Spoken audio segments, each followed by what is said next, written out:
SYS 설용수 방송, 오늘 방송을 시작합니다. 그동안 애청해 주신 여러분, 또 여러 가지로 인간이 살아가는 데 있어서 생각이 다르고 또 주관적 해석이 있고 객관적 해석이 있습니다. 특히 종교 면에서는 서로 간에 상이한, 같은 것 같으면서 다른 그런 현상들이 있기 때문에 오해 없이 사실을 전할 때 여러분들의 넓은 이해가 요청된다 하겠습니다. 오늘은 우리 사회는 이제 완전히 저성장 사회로 돌입했습니다. 그러면 이름하여 궁핍이라는 단어가 따라옵니다. 궁핍. 소위 모자란다 그 말이죠. 구하고 싶은 것들이 모자라요. 또 구할 수 있는 경제가 허락지 않습니다. 궁핍한 현실이죠. 그래서 저는 오늘 주제를 저성장 궁핍 사회에 대한 대책 시급하다, 대책 세워라, 이렇게 말씀을 드리고자 합니다. 왜 그런가 하면 얼마 전에 9월 25일자 세계일보에 우리나라 무역 적자가 281억 불에 달한다고 그랬습니다. 여러분 깜짝 놀랄 만한 얘기 아닙니까? 281억 불. 큰 규모입니다. 지금 9월 달에 물론 아직은 며칠 남았습니다만은 281억 불이 적자가 났다면 아마 연말까지는 300억 불 넘는 액수가 적자로 계산이 될 겁니다. 이렇게 되면 우리나라가 목표로 하는 경제성장 2%도 도달하기가 어려울 것이고 중국도 성장 2.5%를 계산하고 있습니다. 한덕수 국무총리는 왜 이렇게 무역적자가 나냐 하니까 자원고갈, 다시 말하면 에너지의 폭등, 그러니까 가스, 석유 가격이 올랐다고 말이죠. 그 영향 중에 가장 큰 영향은 우크라이나 전쟁, 러시아의 침공에서 이루어진 전쟁 때문에 유럽이 이름하여 나토가 미국 중심으로 해서 우크라이나에 많은 군사 지원을 합니다. 무기 체계로부터. 그러다 보니까 러시아가 반발해 가지고 유럽으로 가는 가스관을 잠궈버렸어요. 또 석유를 제한적으로 수출합니다. 이렇게 되니까 유럽의 가스값은 100%, 또 어떤 데는 200%까지 상승해 가지고 금년 겨울을 어떻게 지낼까 하는 것이 유럽 사람들의 정말 초조한 모습을 우리는 영상을 통해서 볼 수가 있습니다. 그리고 반도체 수출이 상당히 지금 위기에 몰려 있습니다. 여러분 요즘 삼성전자 주가를 보시면 알 겁니다. 8만원 가까이까지 갔던 주가가 지금 5만원대로 주저앉았습니다. 이게 참 놀라운 일입니다.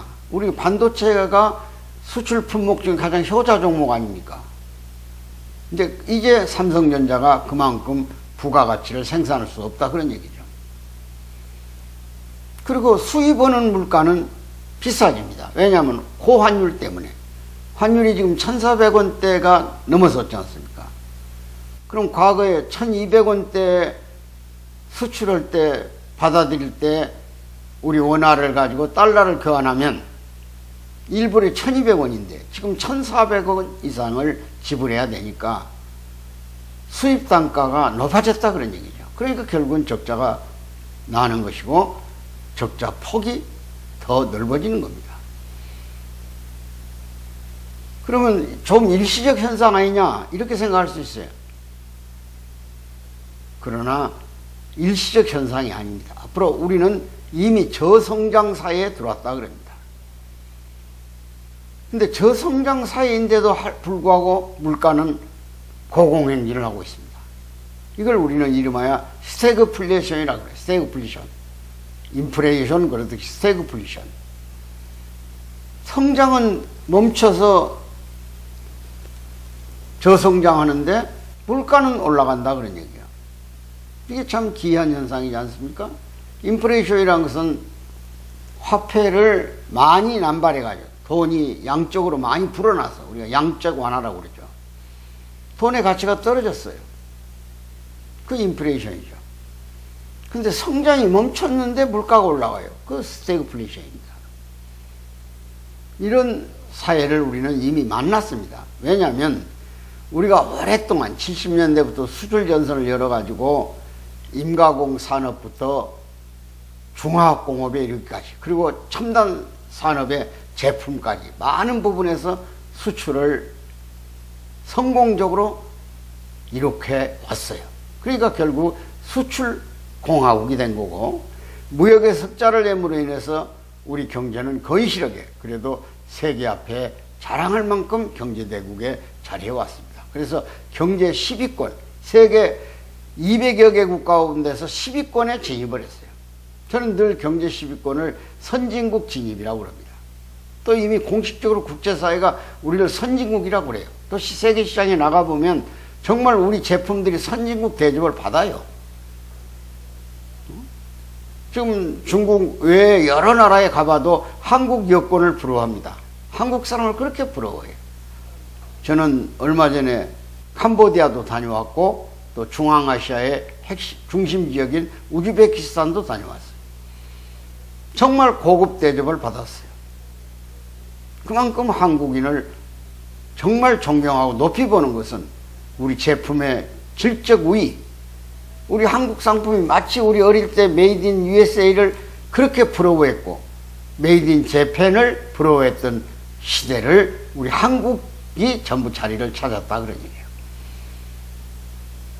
그런데 이제 수출이 수입을 못 따라간다 그런 얘기죠. 그래서 결국은 적자가 나는 거예요. 저성장입니다. 고물가입니다. 고금리입니다. 고환율입니다. 이 고비를 어떻게 넘길 것이냐 그런 얘기예요. 우린 지금 농산물에서도 상당히 위기를 만나고 있습니다. 쌀값은 폭락한다고 농민들이 돈을 갈아 엎는 걸 봤습니다. 쌀은 아주 풍부하게 우리가 생산하고 있어요. 그동안에 정부가 농촌에 대한 끝없는 지원을 했지만 그것이 과학적 지원, 정말 계획적 지원을 제대로 못했기 때문에 다른 품종의 생산을 서두르지 못했습니다. 쌀 외에는 자급자족 된 것이 하나도 없어요. 그러니까 전체적으로 우리 농산물을 보면은 아마 자급도가 24%, 한때는 26%까지 올라갔는데, 그럼 콩이라든지 밀이라든지 그 외에 많은 옥수수라든지 이 농산물들을 우리 스스로가 얼마든지 생산할 수 있어요. 여건이. 또 농지도 있어요. 그런데도 정부 정책이 그걸 유도해내지 못하고 농촌이 피폐해버렸다 그러니 농촌 일꾼이 없어요. 이런데 지금 급격히 산업화가 진행되면서 결국은 4차 산업에 들어왔습니다. 4차 산업은 인공지능이 주력을 산업입니다. 그리고 플랫폼 산업, 빅데이터 산업이 발전하는 사회를 4차 산업의 기본 단위로 봐요. 인공지능. 이 인공지능은 앞으로 많은 사업에 엄청난 변화를 일으킬 겁니다. 바꿔 말하면 로봇이 인간의 일자리를 대신해요. 그러면 얼른 생각나는 것이 야, 일자리가 없어지겠구나. 틀림없는 사실이죠. 인공지능이 못 해내는 게 뭐 있습니까? 얼마 전에 인공지능이 치킨집에서 닭을 튀기고 있더라고요. 그 사장님 얘기가 인간은 닭 튀기는데 실수할 수 있는 확률이 있다는 겁니다. 그 물을 끓여서, 기름을 끓여서 온도라든지 양이라든지 다 인간이 했는데 차질을 빚을 수 있는데 인공지능은 정확하게 해낸다는 거예요. 그런데 그 능률이 인간보다 5배, 6배 높아요. 같은 시간에 소위 생산한 비교를 보니까. 그렇다면 모든 사업체들은 인공지능을 도입할 겁니다. 지금 앞으로 사자 붙은 직업들, 뭐 회계사, 판사, 검사,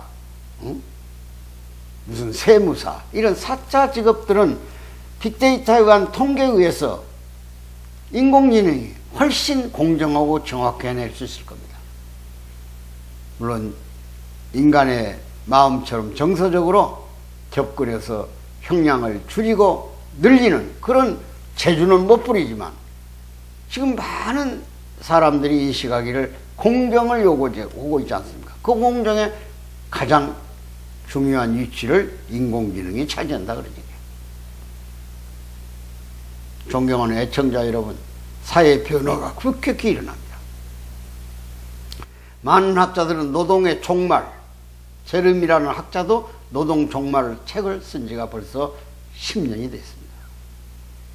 노동 해방 이런 말을 쓰고 있어요.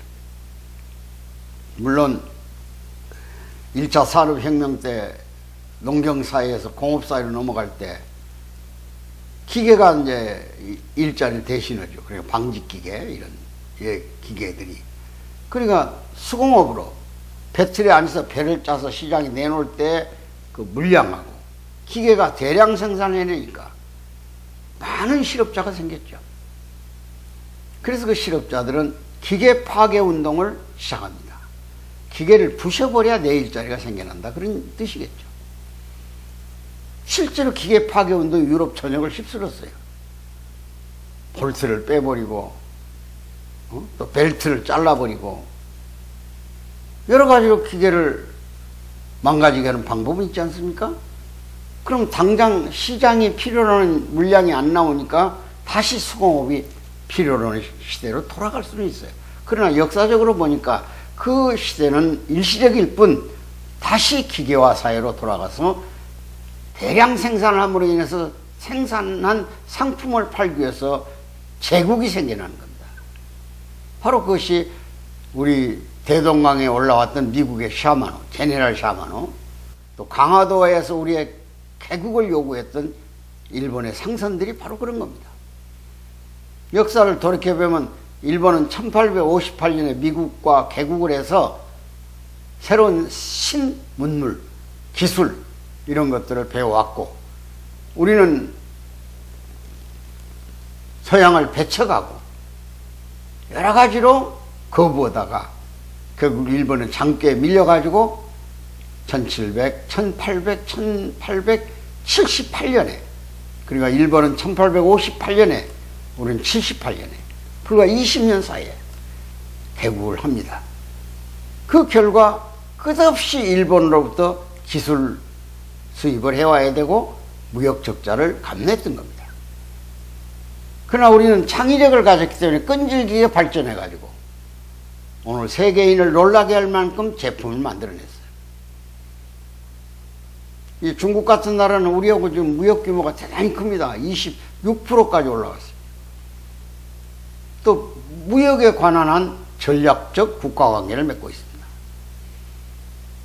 근데 우리 무역이 지금 잘 안 되는 부분 중에 하나도 중국의 코로나 방역이라는 것이 한 도시를 봉쇄해버리니까 뭐 상하이면 상하이, 서안이면 서안, 또 그 다음에 무슨 뭐 지린성이면 지린성, 흑룡강이면 흑룡강, 하르빈 그런 도시를 봉쇄해버려요. 그럼 한 달이나 두 달 동안에 북경이 봉쇄됐으면 거기서 일어나는 산업은 우리 제품을 요구하지 않죠. 그러니까 거기도 또 우리에게 수출을 적자로 몰아가는, 무역을 적자로 몰아가는 그런 일들을 생겨나게 만드는 겁니다. 그래서 결론적으로 우리는 이제 다시 세상에 대한 평가를 해야 됩니다. 화려했던, 흥청망청했던, 풍요로웠던 그런 시대로부터 이제 우리는 궁핍의 사회로 돌입했다. 그 살아나는 방법은 전략이고 또 물건 하나를 끝까지 아껴 쓰고 소비를 줄이는 방법 외에는 방법이 없죠. 우리 길거리에 가서 자동차를 보면 규모가 엄청나게 커요. 저는 일본을 갈 때마다 감동받는 것은 일본의 차들이 지극히 소형입니다. 우리처럼 대형차를 본다는 것은 상당한 거리를 쳐다보고 있을 때 나타나는 현상이에요. 실용적이에요, 상당히. 그러니까 일본이 그 어려운 경제적 궁핍에서 벗어나고 있을 겁니다. 일본은 한 30년 잃어버린 시간을 가졌어요. 모든 전자제품을 우리에게 밀렸습니다. 아마 악을 물고 일본은 지금 소비 사회를 축소시키면서 궁핍의 시대를 지나갔습니다. 우리는 아파트 규모도 너무 커요. 일본에 과거 수상을 했던 분들이 17평 아파트에 삽니다. 제가 나카소네 집을 직접 방문한 적이 있어요. 다나카 수상이 17평에 살기 때문에 자기도 그 평수를 유지하고, 혹시 그 전직 수상이 한 24평으로 이사 가면 자기도 가겠다고 그러더라고. 수상을 지낸 집의 아파트가 17평입니다. 아마 그들은 24평 이상을 갖지 않을 겁니다. 너무 우리가 허황스럽게 살아왔다 그런 얘기죠. 너무 풍요롭게 살았어요. 그 부분에 대해서 우리는 과감한 우리 스스로의 혁신을 해야 됩니다. 저는 오늘 우리 경제 현상을 보고, 또 중국이 성장을 저렇게 2% 정도에 머문다면 우리하고 거래가 축소될 겁니다. 우리 시장도 다각화해야 됩니다. 동남아 시장, 동북아 시장 말할 것 없고 아프리카 시장도 개척을 해야 돼요. 지금 자원전쟁에서 유럽들은 지금 러시아로부터 오는 가스관이 막히니까 아프리카에서 가스를, 천연가스를 개발해가지고 가져오고 러시아의 의존도를 좁혀가는 그런 현상을 우리가 보고 있어요. 우리나라도 지금 에너지가 항상 불안하지 않습니까? 우리는 지금 석유를 수입에다가 가공을 해서 또 석유 산업을 발전시킨 나라예요. 근데 석유 가격이 지금 일시적으로는 좀 떨어지고 있지만 100불까지 올라가서 그 급격히 상승하는 상황을 어떻게 우리가 대처해 갈 것인가 하는 것은, 또 그 다음에 인공지능에 의해서 이 일자리 잃어버린 사람들에게 제 산업에 도전해가지고 거기서 일자리를 찾도록 하는 국가 교육 프로그램이 시급히 필요하다 그 말이에요. 엘빈 토플러라는 분이 2008년에 한국을 방문한 적이 있습니다. 오래된 얘기입니다. 그분이 와서 깜짝 놀란 것은 한국의 교육연합회는 머리를 숙였어요. 하루에 학생들이 보통 15시간 교육을 받는다는 거예요. 과외를 하고 밤늦게까지 정기교육 외에도. 그런데 가서 보니까, 교재를 보니까 99%가 배워서는 안 될 과목에 매몰되어 있고, 또 그 과목을 이수해 가지고 우수한 성적을 낸다 하더라도 미래에 만들어지는 산업에 종사할 수 있는 내용이 아니더란 거예요. 바꿔 말하면 직업이 없다는 거예요. 미래사회. 지금 우리가 대학에서 받는 프로그램 가지고는. 이게 토플러가 미래 쇼크를 썼고 재산 물결을 썼고 권력 이동을 썼고 이렇게 미래사회를 연구했던 미래학자인데, 미래사회가 오는 걸 이미 그들은 알고 있었어요. 우리 심각한 현상을 여러분들이 이해하셔야 할 겁니다. 오늘 저는 상당히 심각한 마음으로 우리 마음가짐을 다짐하기를 바라고 있습니다. 존경하는 애청자 여러분, 걱정되는 게 많죠. 갑자기 고성장 사회에 살다가 저성장 사회로 몰아붙이면서 금리가 높아지니까, 지금 오늘 신문은 앞으로 시중금리가 7% 내지 9%까지 간다는 거예요. 지금 7%는 다 왔어요. 미국 금리가 올라가면 한국 금리를 안 올릴 수가 없어요. 왜냐하면 외화가 빠져나가기 때문에, 외국인이 은행에 돈을 가져가 버려요. 금리가 낮으니까. 그러니까 우리는 상대적으로 올려야 돼요. 그러면 어떤 일이 벌어지냐, 지금 금융을 끌어안고 주택을 산 사람들이 1차적으로 엄청난 충격에 매몰됩니다. 그래서 그들은 아마 이제는 소위 그 은행에서 갚아야 할 돈들을 못 갚아서 경매로 내놓게 되고, 경매 아파트들은 이제 거래가 안 되니까 급경매가 되고, 소위 우리가 시장에서 급매란 말을 쓰잖아요. 과감하게 낮춰가지고 물건을 내 던져버리는 거예요. 이런 대량 소위 위기의 사회가 우리 앞에 올 겁니다. 내가 너무 충격적인 얘기였습니다만, 거의 이제 더 이상 풍요로운 저금리 사회라든지 풍요로운 우리 물적 양적 사회가 아마 우리 앞에는 오기 힘들게 됐다는 점을 여러분에게 말씀드리면서, 저성장 궁핍 사회를 살아가기 위한 정부 대책이 우선 시급하고, 정부는 많은 새로운 프로그램을 개발해요. 얼마 전에 반도체 인력이 한 1만 5천 명 필요하다 그런데 한국에서 반도체 교육 과정을 이수한 사람이 불과 몇백 명밖에 안 된다는 거예요.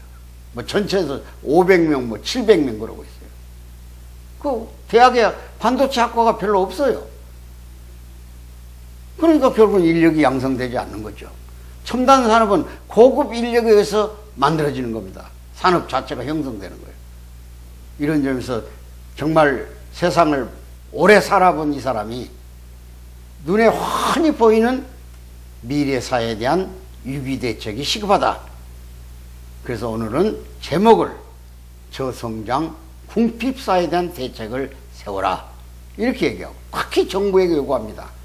새로운 신산업에 대한 적응할 수 있는 교과 편성, 그리고 그 인력 양성에 대한 대책을 세워서 많은 대학의 인재들이 그런 첨단 산업에 종사할 수 있도록 인공지능, 빅데이터, 사물인터넷, 플랫폼 이런 산업들에 종사하도록. 지금 자율주행차가 늘 달리고 있고 전기 수소차로 다 전환되고 있습니다. 미국 지금 바이든 정부가 인플레이션 소위 감축이라는 게 이거 이름으로 자기 나라 안에서 생산된 전기차 외에는 보조금을 안 주겠다 해가지고 우리 자동차 산업이 휘청거리고 있어요. 현지 공장 세울 수밖에 없죠. 지금 정부가 여러 가지로 로비를 통해서 문제를 해결하려고 노력하지만 이미 상하, 하원, 상원, 미국의 양원이 다 통과를 해서 법령화해 버렸는데 그거 고치기가 쉽겠습니까? 이런 점에서 국민 모두 각성하고, 정치는 이 혼란에 휩싸여가지고 국민 혼돈시키지 말고 국익이 뭔가, 국민이 살아갈 미래가 어디에 있는가 이런 것 좀 알아가지고 너무 정쟁에 서로 싸우는 그런 불행한 사태가 중단되기를 간곡히 바라면서 오늘 방송 마무리 짓습니다. 대단히 감사합니다.